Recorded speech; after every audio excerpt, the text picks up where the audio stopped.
Sa katong inyong long quiz, mo na siya ang inyong number 1. Ang gigiven diri is natay discharge nga 5 m cube per seconds.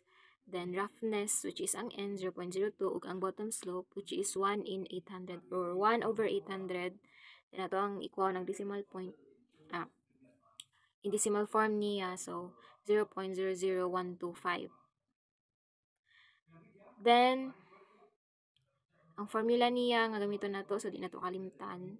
Discharge or Q is equals to area times velocity, wherein velocity is equals to 1 over n r to the power of 2/3 s to the power of 1/2. And then ang area is depende na siya kung unsa nga shape. So diri is trapezoidal. So then take note nga ang gibutang diri sa problem is most hydraulically efficient. So most efficient, meaning ang area nga gamiton nato is katong most efficient pod. So given pod na siya sa kaning formula sa inyong long quiz. So kani siya mo ni pud nga same ra gihapon ni. So sa trapezoidal area sa most efficient is square root of 3 times y squared. And then, ang bottom width, so kani siya nga bottom width nga formula, wala ni siya na-include sa inyong quiz. That is, so siguro nga naglisod ka og answer. So, hinumduman gyapon ni ang bottom width sa most efficient sa trapezoidal is 2 square root of 3 over 3 times y. So, ito na siyang hinumduman. And then, tara. So, since most efficient, gamito na to ni. And then, take note pod nga sa most efficient, ang hydraulic radius or ang R is equals to y over 2. So, dara. So, mo na nga gibutan ako diri. R is y over 2.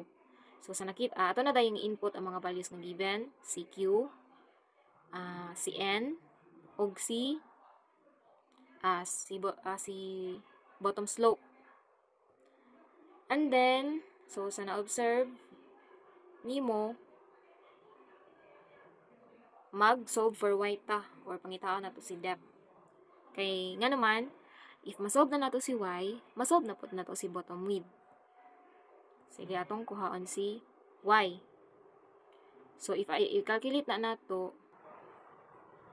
muna siya ang magawa si 1.429. So, kuha na nang gidiritso. 1.429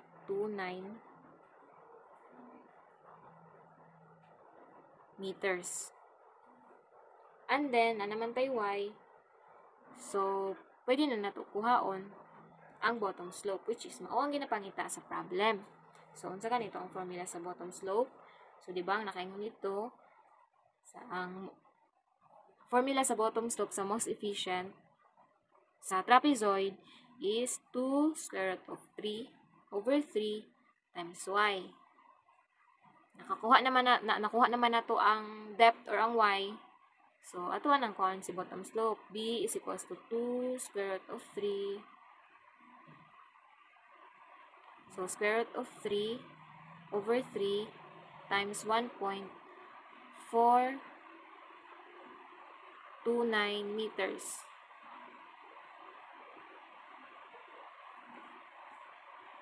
Two square root of 3 over 3 times 1.429.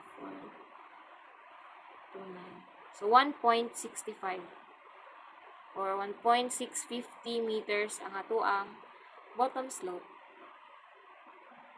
So, ingon ana na siya. Imuharang kung anong yun, like, dula-dulaan din mo ang formula. Mo na nga, need yun i-familiarize ang mga formulas.